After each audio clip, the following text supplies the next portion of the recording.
মঙ্গলবার দুপুরে নির্বাচন কমিশন সচিবালয়ে প্রধান নির্বাচন কমিশনার এএমএম নাসির উদ্দিনের সঙ্গে সাক্ষাৎ করে নির্বাচন কমিশন অফিসার্স অ্যাসোসিয়েশন।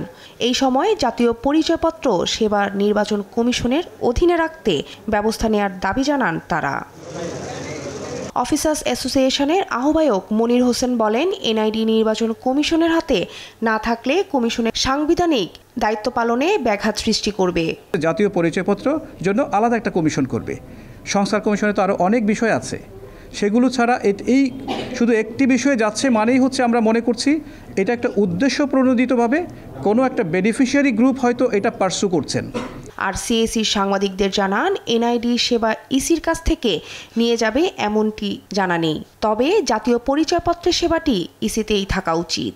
এই ধরনের সিদ্ধান্ত সরকার নিয়ে ফেলেছে, এটা আমি শুনি নাই। আমাদের তো ভোটার রেজিস্ট্রেশন বাই প্রোডাক্ট, তো এটা থাকা তো উচিত, এবং আমরা এই বক্তব্য তো দিয়ে যাচ্ছি। তিনি আরও জানান, এই বিষয়ে সরকারকে চিঠি দেবে কমিশন।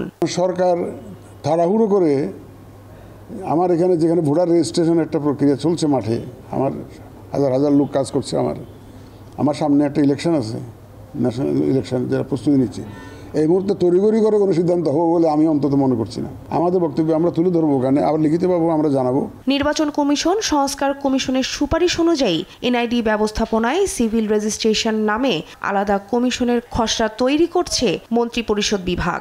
এর আগে এই সেবা স্বরাষ্ট্র মন্ত্রণালয়ের অধীনে নিতে উদ্যোগ নেয় বিগত আওয়ামী লীগ সরকার। শিউলি রায়, দেশ টিভি, ঢাকা।